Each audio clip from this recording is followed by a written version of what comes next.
In today's video, I'm going to teach you how to use Microsoft Word for mail merging.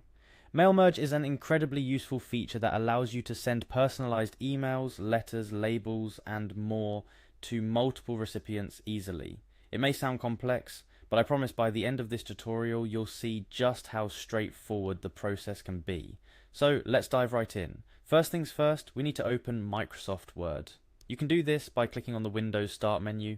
It's the small Windows icon typically located on the bottom left corner of your screen. Once you've clicked on it, a search bar will appear. Type in Word and you should see Microsoft Word pop up in the search results. Clicking on it will launch the application. If you've used Word recently, you can also find it pinned to your Start menu or your taskbar for even quicker access. After Microsoft Word opens, you'll initially land on the Word home screen. From here you have the option to select a new blank document or choose from a variety of templates. While templates can be incredibly helpful for specific tasks, for this guide we're going to start with a blank document to keep things simple. With your new document open, head over to the ribbon at the top of the window to find the Mailings tab. Clicking on it will reveal all the features related to mail merge. Trust me, this tab is going to be your best friend during this process. Now it's time to initiate our mail merge project. Within the Mailings tab, look for an option labeled Start Mail Merge. A click here brings up a drop-down menu with several types of documents you can create.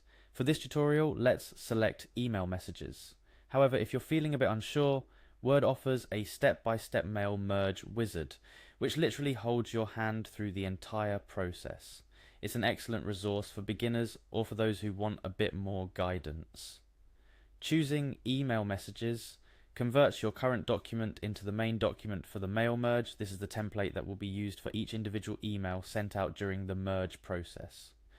That's essentially the preparatory work done for a mail merge in Microsoft Word.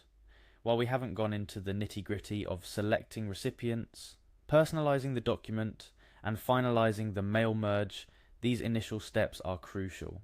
They lay the groundwork for a successful mail merge project, providing a solid starting point before you dive into the more intricate parts of the process.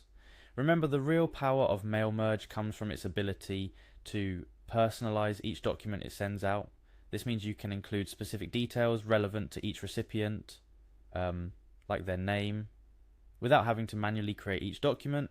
It's a time saver, especially when dealing with a large number of recipients.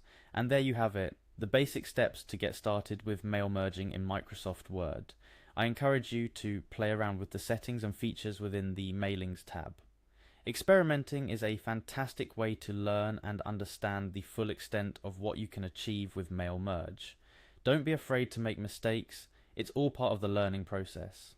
I hope this tutorial has demystified the mail merge process for you. The key takeaway should be that, while it might initially seem daunting, mail merge in Microsoft Word is quite manageable once you break it down into steps. With a little practice, you'll soon be mass-producing personalized documents with efficiency and ease.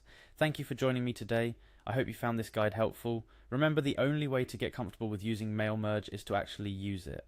So go ahead and give it a try on your next big emailing task. Happy merging.